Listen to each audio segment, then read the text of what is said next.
Friends, first let me explain. As you grow in your career, you definitely at some point of the time you would surely become a manager. But the question is, would you be a super manager? Now, when I say that you need to be a super manager, let me show you one of the most important slides that I have seen, especially in the recent days. Always remember this. If you want to be a super manager, you should remember this for your life. There would be no game of chess if the pawns refuse to play. Remember this statement for your life. You know why? It very clearly articulates, friends.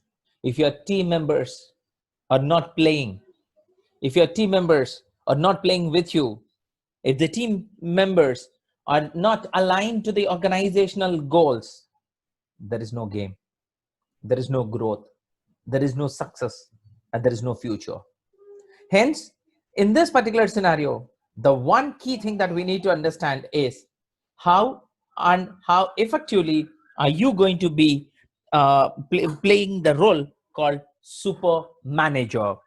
Now, in this particular video, I just brought in only 2 slides which would take you through the qualities of a super manager. And here comes the first one. To be a super manager, be good at communication skills. What do you mean by this? Explain, inform, articulate in terms of words, in terms of body language, verbal, non-verbal, anything you should be extremely good at. Now, when we know that communication is not just one side, communication is also from the other side. What does that mean? As a super manager, it is not that how much you communicate, it is how much you are ready to receive. If you know to receive it in a perfect way, then you are the best. You are the best, in fact. After communication, the next one comes, who has a clear vision. When I say vision, what does this mean?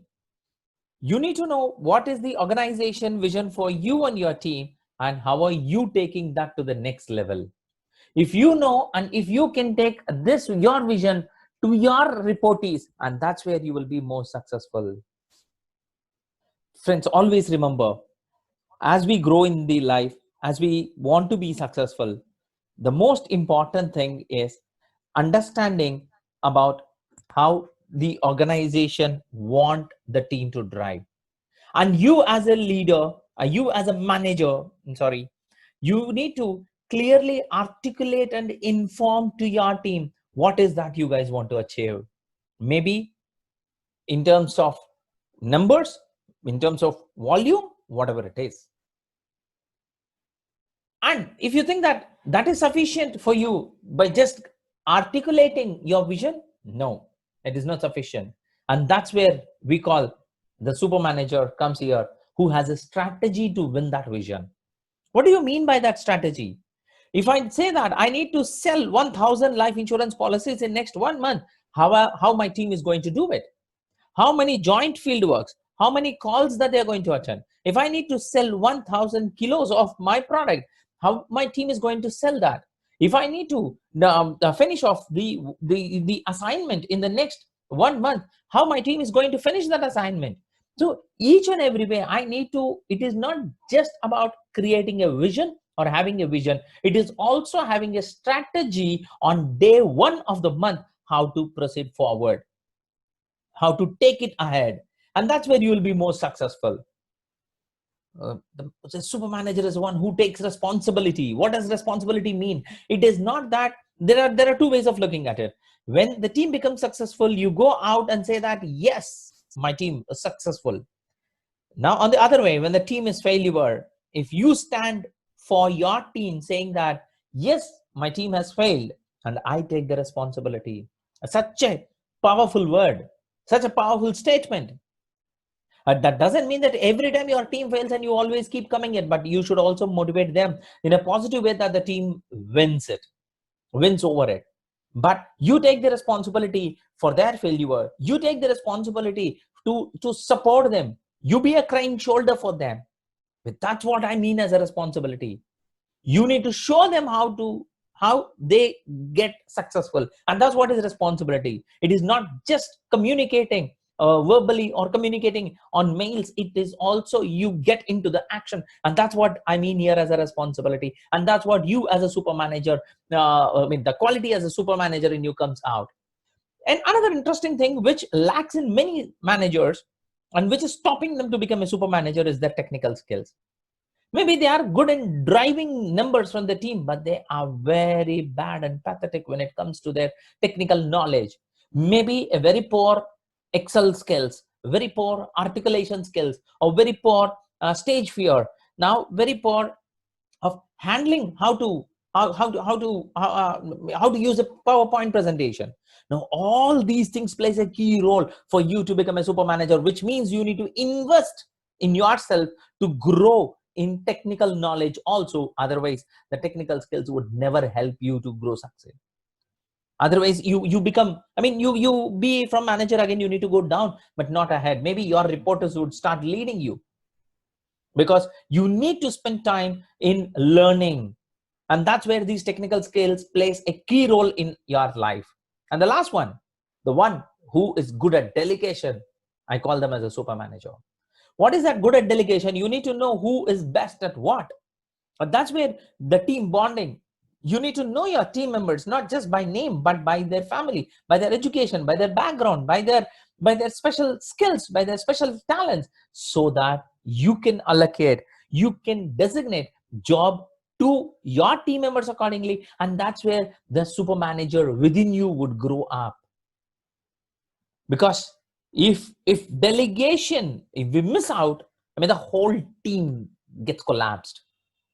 So, dear managers, be good at communication, have a clear vision, have a perfect strategy to win that vision, and you take the responsibility, you be the responsible person, start being good at technical skills, develop your technical skills, and learn the art of delegation.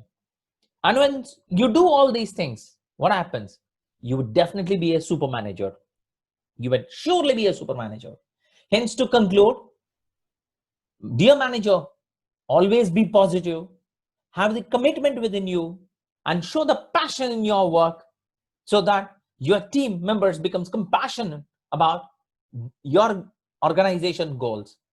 Use creativity to inspire your team, and use creativity to market your team in front of your leadership team. Have a perfect planning, dedicate time, increase your knowledge, and ensure that you increase your team's knowledge. Have the energy always within you. Maintain perfect relationships with your team members. Manager doesn't mean that you should always shout at them. You should always behave at a distance, but have that sense of humor. Make them smile, make them laugh, make them cry. When they become so much of happy, the tears roll out, not because of sadness, because of happiness. If you are the reason for that, they would definitely never leave you. Be friendly to them. Be flexible in your behavior, in your team handling. Have patience, but with that little care.